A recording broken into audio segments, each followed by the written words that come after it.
আজকে আমাকে আঞ্জুমানের পক্ষ থেকে যে বিষয়টি দেওয়া হচ্ছে, সেই বিষয়টি যদি কোনো মানুষ শুনে তাহলে তার হৃদয় কেঁপে ওঠে। সেই যদি বিষয়টি কেউ শুনে তাহলে তার হৃদয় কেঁপে ওঠে এবং তার চক্ষু অশ্রুসিক্ত হয়। সে বিষয়টি হচ্ছে মৃত্যুকালীন কষ্ট। মৃত্যুকালীন কষ্ট আমাদেরকে সবাইকেই তা অনুভব করতে হবে, সহ্য করতে হবে।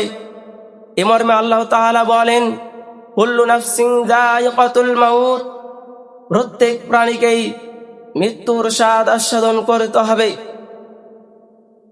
আজকে আমরা হাসছি, খেলছি, কেউ নিজের এলেম নিয়ে গর্ব করছি, কেউ আবার সম্পদ সন্তান সন্ততি নিয়ে গর্ব করছি, কেউ আবার ব্যবসা করছি। আমরা দুনিয়ার বিভিন্ন বিষয় নিয়ে আমরা ব্যস্ত আছি, কিন্তু আমরা মৃত্যুর কথা স্মরণ করি না। মৃত্যুর যে সেই ভয়াবহ কঠিন যন্ত্রণার কথা আমরা স্মরণ করছি না।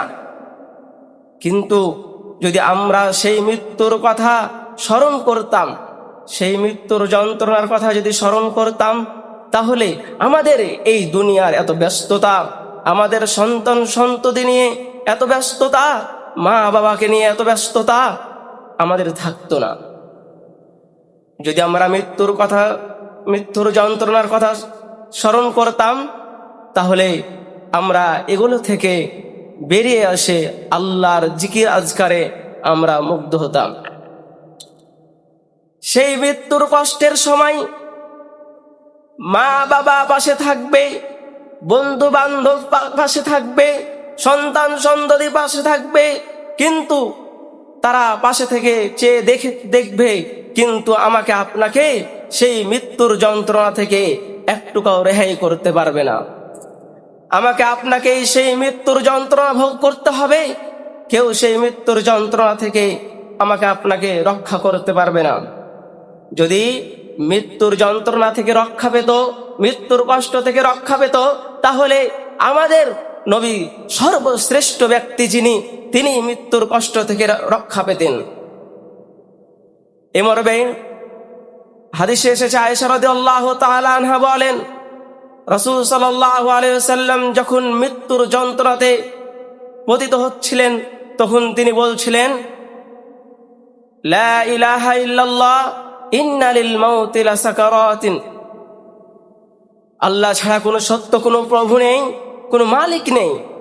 নিশ্চয়ই মৃত্যুর যন্ত্রণা রয়েছে, মৃত্যুর কষ্ট রয়েছে।